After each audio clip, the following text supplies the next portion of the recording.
Well, Dejana, it's great to be able to sit down, with thank you after all the time away from all the exciting things. But I wanted to kind of sit down and talk a little bit about the process, that actually got us here, sitting.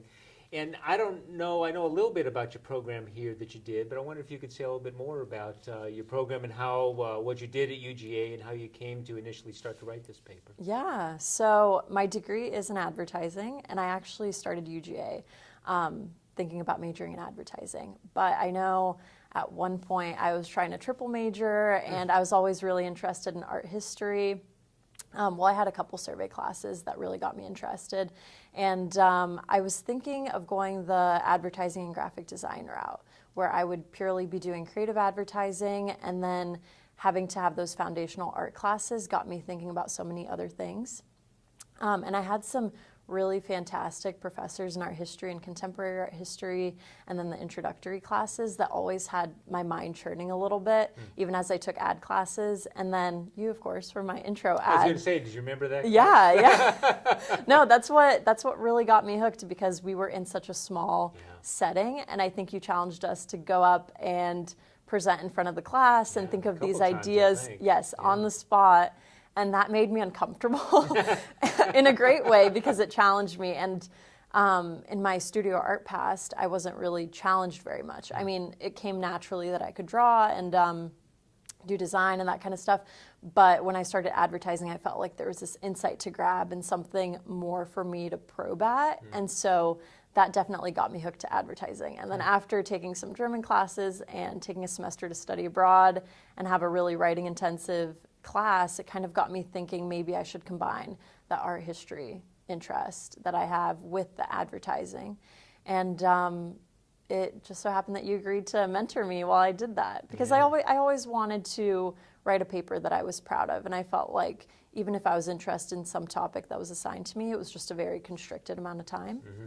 And I kind of had free range with like our schedule and just to, write about what I was interested in. So well, so often I think students are held to kind of a real artificial limit on thinking, and doing papers. You have your class for 2/3, and then you have 3 weeks to write a paper. Right. You can't think about it. You can't reflect on it. You can't revise it and things. Now it's what was so great about doing this, having the undergraduate research course that we could do this paper, because we were able to spend a whole friggin' year on it. Yeah.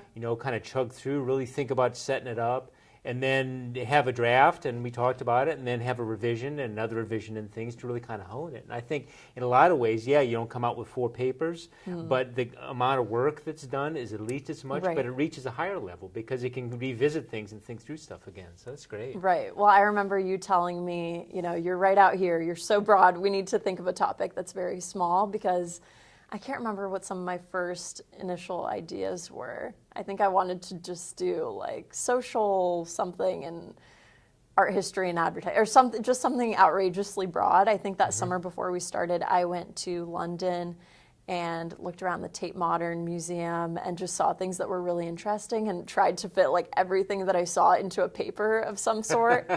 And I know that there was so much evolution. I go back to that compass example with everything. If you start, you really have to hone in on your location before you just keep going, because then you'll stray off. Exactly right. We've had that conversation a couple times. Yes. If you want to get A to B and you're only like 1 degree off, by the time you get out here, you're going to be 10 miles away from where you want to be. Right. So I think about that often as I Well, I don't know if you know much of my own background. I think you probably know a little bit, but maybe not.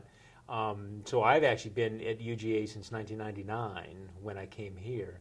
And since you had the class with me for the first 15 years, I was teaching in the advertising and public relations department, primarily that intro class, as well as courses in creative development and graphic communication and stuff.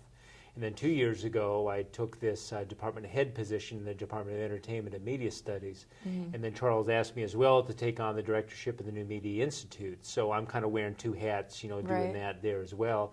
But it was a lot of fun being able to do your paper, because it allowed me to, because I both had the experience in advertising, but also in this new role, to be able to think a little bit more broadly about the whole set of issues that we were doing and stuff.